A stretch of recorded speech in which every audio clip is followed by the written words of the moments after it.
आज की वीडियो से हम एबनॉर्मल साइकोलॉजी का जो सिलेबस है उसे स्टार्ट कर रहे हैं। एबनॉर्मल साइकोलॉजी जो कि बीए फोर्थ सेमेस्टर के सिलेबस में है। कंप्लीट सिलेबस का वीडियो प्रोवाइड कर दिया गया है, पहले ही उसे आप नीचे डिस्क्रिप्शन में जाकर देख सकते हैं। फोर्थ सेमेस्टर न्यू बैच के नाम से आपको एक प्लेलिस्ट मिलेगी जिसमें सिलेबस के बारे में बताया गया है। स्टार्ट करेंगे, जिसमें आज का टॉपिक है हमारा एबनॉर्मल साइकोलॉजी का इतिहास। लेकिन उससे पहले एक बार हम बात करते हैं कि एबनॉर्मल साइकोलॉजी या असामान्य मनोविज्ञान की विषय वस्तु क्या है। तो असामान्य मनोविज्ञान के अंतर्गत हम mall adaptive behaviour, personality disturbance, व्यक्तित्व अशांति, डिसऑर्गेनाइज्ड पर्सनालिटी, विघटित व्यक्तित्व, ये मनोविज्ञान असामान्य मनोविज्ञान की विषय वस्तु हैं। और अब बात करते हैं इसके इतिहास के बारे में। तो किस्कर ने असामान्य मनोविज्ञान के इतिहास को 3 भागों में बांटा है। पहला पार्ट है प्री साइंटिफिक पीरियड, जो कि स्टार्ट होता है पुरातन काल से 1800 तक। सेकंड है modern origin of abnormal psychology, जिसकी शुरुआत होती है 1800 से 1950 तक। और थर्ड पार्ट है इसका टुडेज एबनॉर्मल साइकोलॉजी, जो कि स्टार्ट हो रहा है 1951 से वर्तमान समय तक। तो सबसे पहले हम बात करेंगे प्री साइंटिफिक एज की, पूर्व वैज्ञानिक काल की। और इसको अच्छे से समझने के लिए इसे अगेन हम 4 पार्ट में डिवाइड कर सकते हैं, जिसमें आसानी से हम इसे समझ पाएंगे। तो इसका पहला पार्ट है animistic thinking of stone age, पाषाण युग का जीववादी चिंतन। प्राचीन काल में लोगों का मानना था, मतलब जो ये टाइम था पाषाण युग का, इसमें प्राचीन काल के जो लोग थे उनका ये मानना था कि जब मानव के प्रति ईश्वर की कृपा समाप्त हो जाती है तो ईश्वर की तरफ से अभिशाप या दंड के रूप में व्यक्ति के अंदर असमान व्यवहार उत्पन्न कर दिए जाते हैं। जीववाद की इस विचारधारा का प्रभाव उस समय के चिकित्सा पद्धति पर भी पड़ा। और तत्कालीन समय में जो चिकित्सा पद्धति थी वो मेनली 2 टाइप की थी। फर्स्ट था एक्सॉर्सिज्म यानी अपदूत निसारण, और सेकंड ट्रिफाइनेशन। सबसे पहले बात करते हैं हम एक्सॉर्सिज्म की, अपदूत निसारण की।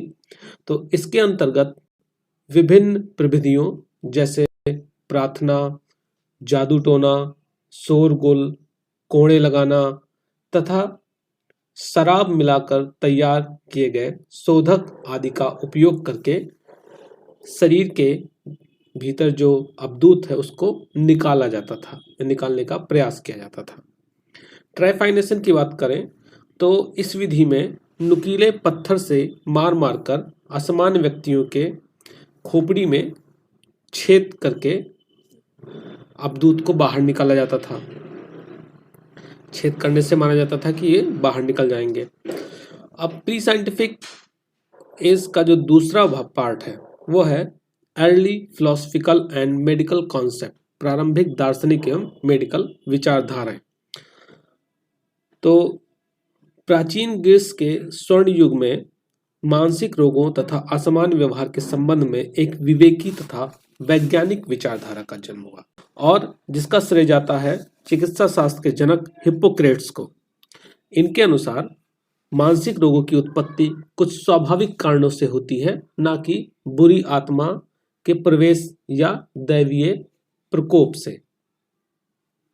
और इस विचारधारा के समर्थन में प्लेटो एवं अरस्तु जैसे दार्शनिकों ने अपना सहयोग दिया।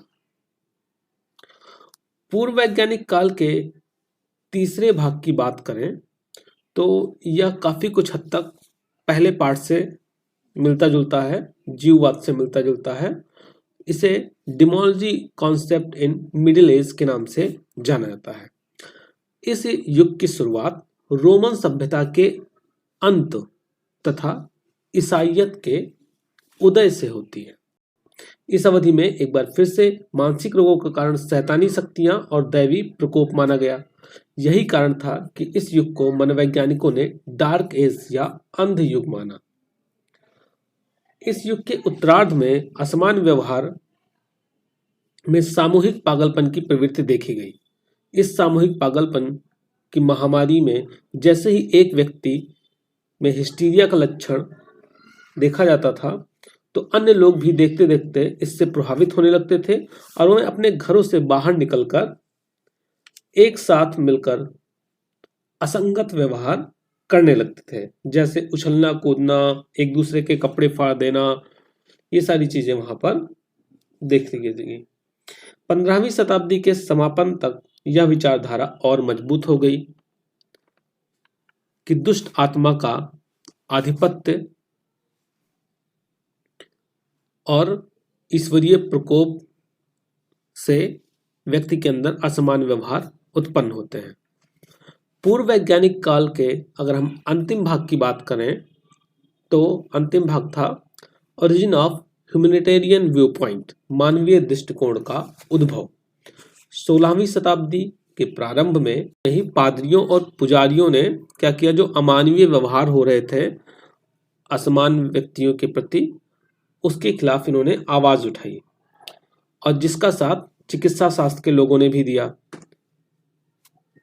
और इनका मानना था कि मानसिक रोगों के पीछे किसी दुष्ट आत्मा या दैवीय प्रकोप इसका रीजन नहीं होता है, जबकि इसके सामान्य कारण होते हैं। जैसे अन्य बीमारियां होती हैं वैसे ही असामान्य व्यवहार भी एक प्रकार की बीमारी ही है। देन अगर हम बात करें मानवीय दृष्टिकोण अपनाने वाले प्रमुख चिकित्सक की, तो इसमें पार्सेलस तथा जॉन लेविस वाइव्स प्रमुख थे। इन्होंने उस समय के अंधविश्वास एवं अमानवीय दृष्टिकोणों के खिलाफ आवाज उठाया। जॉन वाइव्स जो कि जर्मन चिकित्सक थे, उन्होंने अपनी पुस्तक द डिसेप्शन ऑफ डिमॉन्स में भिन्न भिन्न जगहों पर कैदियों के रूप में बंद मानसिक रोगियों के दयनीय दशा का वर्णन किया। इस पुस्तक में इन्होंने बताया कि मानसिक रोगी शैतान से ग्रसित ना होकर एक मानसिक बीमारी से ग्रसित होते हैं, जिसका उपचार अन्य बीमारियों की तरह संभव है। वहीं पर रेकिनॉल्ड ने अपनी पुस्तक डिस्कवरी ऑफ विचक्राफ्ट में इसे एक रोग के रूप में प्रस्तुत किया। परंतु इंग्लैंड के जो राजा थे तत्कालीन समय के, जेम्स प्रथम ने इस पुस्तक पर प्रतिबंध लगा दिया और इसकी प्रतियों में क्या किया, आग लगवा दिया, इनकी प्रतियों को जलवा दिया। लेकिन बाद में फिर सेंट विंसेंट द पाउल ने घोर विरोध के बीच में अपने जीवन को खतरे में डालते हुए यह घोषणा कर दिया कि शारीरिक बीमारियों के समान ही मानसिक बीमारियां भी एक रोग है। इस विचार का प्रभाव यह हुआ कि असमान रोगियों को सुनसान जगहों से, कैंपों से निकालकर हॉस्पिटल में रखने का सुझाव दिया गया। मानसिक रोगियों के प्रति सही अर्थ में अगर हम बात करें मानवता का किसने कार्य किया, तो वो थे एक फ्रेंच चिकित्सक फिलिप पीनेल, जिन्हें आधुनिक असामान्य मनोविज्ञान के जनक के रूप में भी देखा जाता है। उन्होंने जनक के रूप में काफी ख्याति पाई। पीनेल ने द ब्रिस्टी मेंटल हॉस्पिटल का प्रभारी बनने के बाद वहां के रोगियों को लोहे की जंजीरों से मुक्त करवाया, उन्हें पर्याप्त हवा एवं रोशनी वाले कमरों में रखने का आदेश दिया और जिसका असर यह हुआ कि जो मानसिक रोगी थे वो उपचार करने में काफी सहयोग देने लगे। तो इस प्रकार आज की वीडियो में हमने देखा मतलब पूरे वैज्ञानिक काल में असामान्य व्यवहार का इतिहास कैसा रहा। नेक्स्ट वीडियो में हम इसके आगे के इतिहास के बारे में बात करेंगे। तो मिलते हैं नेक्स्ट वीडियो में, तब तक के लिए धन्यवाद।